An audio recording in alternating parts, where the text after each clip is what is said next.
नमस्कार, मैं हूं शशि शेखर और आप देख रहे हैं यूथ एजेंडा। आज हम बात करेंगे विपक्षी महागठबंधन और इनकी परेशानियां। विपक्षी महागठबंधन बनते ही शुरू होगी असली टेंशन। इन 10 राज्यों में जूनियर रह जाएगी कांग्रेस। 2024 के लोकसभा चुनाव में विपक्षी दल मिलकर चुनाव लड़ने को लेकर रणनीति बनाने में जुटे हैं, लेकिन विपक्षी दलों के गठबंधन को लेकर सबसे ज़्यादा टेंशन कांग्रेस के सामने है, क्योंकि कोई भी दल उसे ज़्यादा सीट देने को तैयार नहीं दिख रहा। विपक्षी महागठबंधन बनते ही शुरू होगी असली टेंशन। इन 10 राज्यों में जूनियर रह जाएगी कांग्रेस। नई दिल्ली। बिहार के मुख्यमंत्री नीतीश कुमार की मेज़बानी में आज पटना में विपक्षी दलों के नेता एक मंच पर हैं। इस बैठक का एजेंडा बीजेपी को आगामी लोकसभा चुनाव में हराने की रणनीति बनाना है। पीएम नरेंद्र मोदी के खिलाफ विपक्षी दलों का एकजुट होना आसान नहीं है, लेकिन किसी तरह समझौता हो भी जाता है तो सीट शेयरिंग फार्मूले पर ज़बरदस्त तरीके से पेच फंसेगा। कांग्रेस भले ही राष्ट्रीय पार्टी हो और वो सबसे ज़्यादा सीटों पर चुनावी किस्मत आजमाए, लेकिन देश के करीब 10 राज्यों में उसे अपने लिए क्षेत्रीय दलों से सम्मानजनक सीटें हासिल करना आसान नहीं होगा और उसे जूनियर पार्टनर के तौर पर ही रहना पड़ सकता है। 2024 के लोकसभा चुनाव के लिए पटना में हो रही बैठक में 15 विपक्षी दलों के प्रमुख नेता शिरकत कर रहे हैं। कांग्रेस की तरफ से मल्लिकार्जुन खड़गे, राहुल गांधी, आम आदमी पार्टी की तरफ से अरविंद केजरीवाल, भगवंत मान सिंह, राघव चड्ढा, टीएमसी से ममता बनर्जी, अभिषेक बनर्जी, सपा से अखिलेश यादव, एनसीपी से शरद पवार, सुप्रिया सुले, शिवसेना से उद्धव ठाकरे, आदित्य ठाकरे, जेएमएम से हेमंत सोरेन, डीएमके से एमके स्टालिन, लेफ्ट पार्टी से सीताराम येचुरी, डी राजा, दीपांकर भट्टाचार्य, पीडीपी से महुआ मुफ्ती, नेशनल कॉन्फ्रेंस से उमर अब्दुल्ला शामिल हो रहे हैं। बिहार के सीएम नीतीश कुमार और डिप्टी सीएम तेजस्वी यादव बैठक की मेजबानी कर रहे हैं और साथ में लालू यादव भी हैं। हालांकि नीतीश कुमार ने विपक्षी दलों के तमाम नेताओं को एक मंच पर लाकर पहली सफलता हासिल कर ली है, लेकिन सभी के बीच में एक बेहतर तालमेल और सीट शेयरिंग का फार्मूला बनाकर चुनाव लड़ना आसान नहीं होगा।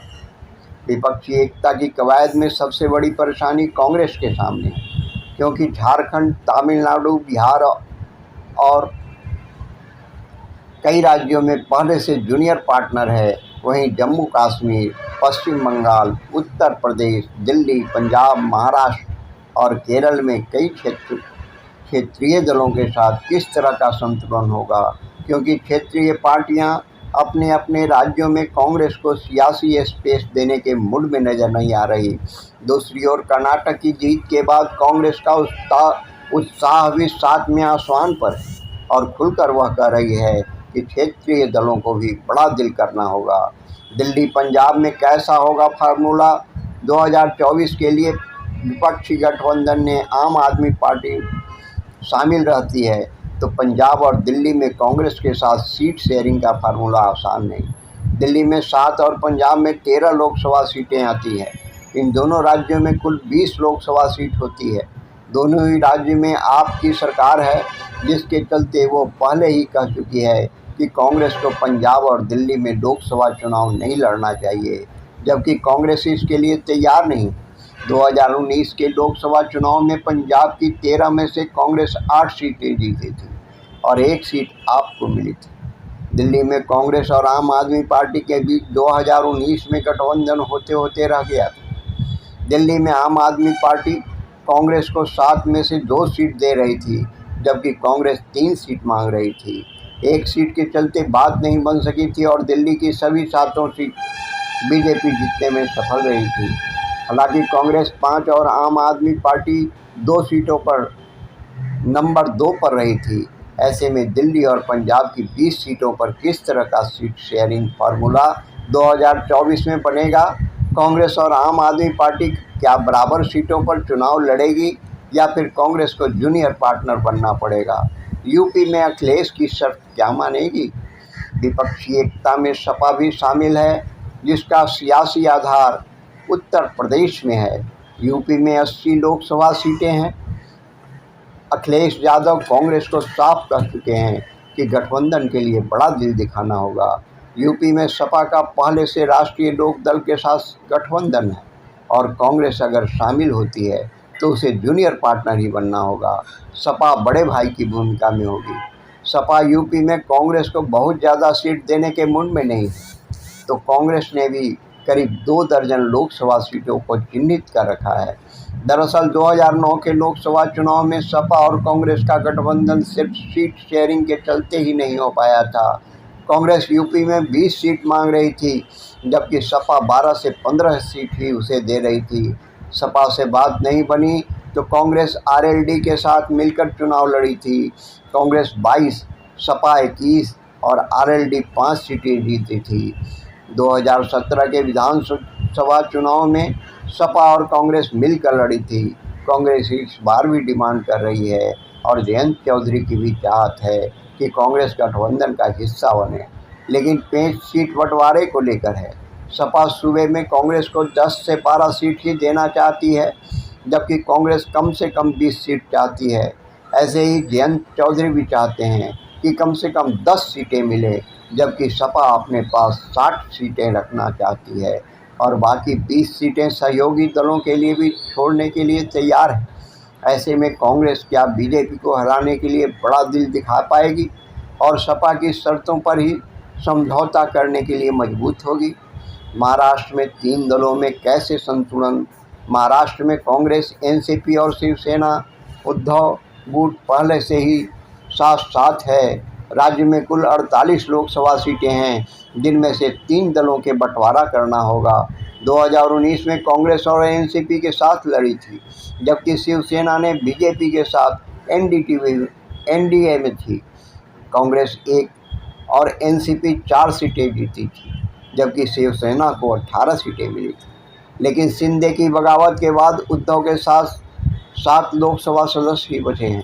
2019 के विधानसभा चुनाव में कांग्रेस को शिवसेना और एनसीपी में से कम सीटें मिली थी और महाविकास अघाड़ी सरकार में जूनियर पार्टनर थी।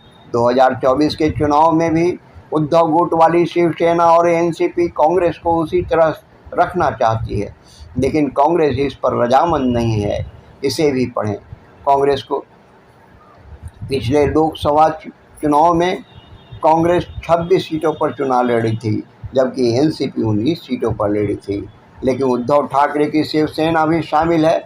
ऐसे में अगर तीनों सीटों के बीच बराबर सीट बंटवारा होता है तो 16-16 सीट आएगी, लेकिन उद्धव गुट 2019 में जीती हुई 18 सीटों पर ही चुनाव लड़ने पर अड़ी हुई है। इस तरह से सीट शेयरिंग का फार्मूला तीनों दलों के बीच आसान नहीं है, क्योंकि एनसीपी भी खुद को बड़े भाई की भूमिका में रख रही है। बंगाल में क्या ममता से बन पाएगी बात? इसी तरह पश्चिम बंगाल में भी विपक्ष के बीच सीट शेयरिंग आसान नहीं है, क्योंकि ममता बनर्जी न तो कांग्रेस न ही लेफ्ट के लिए बहुत ज़्यादा स्पेस छोड़ने को तैयार हैं। ममता साफ साफ कह चुकी है कि मौजूदा समय में कांग्रेस और लेफ्ट का जनाधार बंगाल में नहीं रहा। 2019 में कांग्रेस के 2 सीट मिली थी, जबकि लेफ्ट का खाता भी नहीं खुला था। इसके बाद 2021 में हुए विधानसभा चुनाव में कांग्रेस और लेफ्ट दोनों का खाता नहीं खुल सका था। ममता बनर्जी बंगाल में बीजेपी को हराने में सफल रही थी और उसके बाद उनके साथ छोड़कर बीजेपी में जाने वाले नेताओं को दोबारा घर वापसी कराई थी। टीएमसी पश्चिम बंगाल की 42 लोकसभा सीटों में से ज़्यादा सीटों पर चुनाव लड़ने की रणनीति है। ऐसे में कांग्रेस और लेफ्ट के लिए किसी तरह की जगह बन पाएगी? क्या ममता बनर्जी चाहती है बंगाल में दोनों पार्टियां साथ दें और कांग्रेस खुद के सियासी मंसूबों का समझौता करे? ऐसे में ममता कांग्रेस लेफ्ट के साथ लेकर चुनाव लड़ेगी तो किस फार्मूले के तहत सीटें देगी? कांग्रेस और लेफ्ट अभी भी साथ हैं और उनकी कोशिश है कि कम से कम दर्जन सीटें छोड़ें, लेकिन टीएमसी चंद सीटों से ज़्यादा छोड़ने के लिए तैयार नहीं। पश्चिम बंगाल में विपक्षी एकजुटता की बात बनाना आसान नहीं है। झारखंड में, तमिलनाडु में कांग्रेस जूनियर पार्टनर है। कांग्रेस झारखंड में जेएमएम और तमिलनाडु में डीएमके के साथ गठबंधन में पहले से शामिल है। 2019 का लोकसभा चुनाव में कांग्रेस दोनों ही सूबों में गठबंधन के साथ चुनावी किस्मत आजमा चुकी है, जिसमें तमिलनाडु में सफल रही थी। हालांकि विधानसभा चुनाव में दोनों ही राज्यों में जिस तरह का प्रदर्शन रहा था, उसके चलते 2024 में कांग्रेस के साथ सीट शेयरिंग को लेकर मामला उलझ सकता है। कांग्रेस दोनों ही राज्यों में छोटे भाई की भूमिका में है और क्षेत्रीय पार्टी बड़े भाई के रोल में है। तमिलनाडु में कुल 42 लोकसभा सीटें हैं, जिसमें से डीएमके 20 सीटों पर लड़ी थी और सभी 20 सीटें जीती थी। कांग्रेस 9 सीटों पर लड़ी थी और 8 सीटें जीती थी। इसके अलावा 11 सीटें उनके सहयोगी दलों ने जीती थी और 3 सीटें विपक्ष के खाते में गई थी। झारखंड की 14 सीटें हैं और 2019 में कांग्रेस अपना खाता नहीं खोल सकी थी, जबकि जेएमएम की 2 सीटें मिली थी। कांग्रेस और जेएमएम पिछले चुनाव में 7-7 सीटों पर चुनाव लड़े थे। अब हालात बदल चुके हैं। ऐसे में तमिलनाडु और झारखंड दोनों ही जगह कांग्रेस को अपने सहयोगी दलों के ऊपर ही निर्भर रहना होगा। जम्मू कश्मीर में कांग्रेस को क्या मिलेगा? जम्मू कश्मीर के पीडीपी और नेशनल कॉन्फ्रेंस विपक्षी एकता में शिरकत कर रही है, जिसमें कांग्रेस भी शामिल है। ऐसे में विपक्षी गठबंधन बनता है कि सीट शेयरिंग का फार्मूला फंस सकता है, क्योंकि राज्य में कुल 5 लोकसभा सीटें ही रह गई है।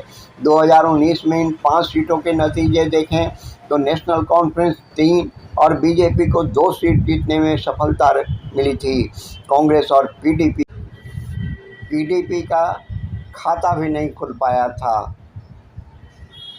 जम्मू कश्मीर में कांग्रेस, पीडीपी और नेशनल कॉन्फ्रेंस साथ आते हैं तो सीट बंटवारा किस तरह से होगा? नेशनल कॉन्फ्रेंस के नेता उमर अब्दुल्ला पहले ही तेवर दिखा चुके हैं। ऐसे में जम्मू कश्मीर में किस तरह का तालमेल बन पाएगा? केरल में किस तरह का फार्मूला होगा? केरल की सियासत में कांग्रेस और लेफ्ट एक दूसरे के खिलाफ चुनावी किस्मत आजमाते रहे हैं। 2019 में राहुल गांधी ने केरल के वायनाड सीट से चुनाव में उतरकर कांग्रेस को सियासी फायदा दिलाने में सफल रहे थे, लेकिन विधानसभा चुनाव में लेफ्ट अपना दबदबा बनाए रखा। केरल में 20 लोकसभा सीटें आती हैं और 2019 के चुनाव में कांग्रेस 16 सीट पर लड़कर 15 जीतने में सफल रही थी। इसके अलावा 3 सीट उसके सहयोगी दल ने जीती थी।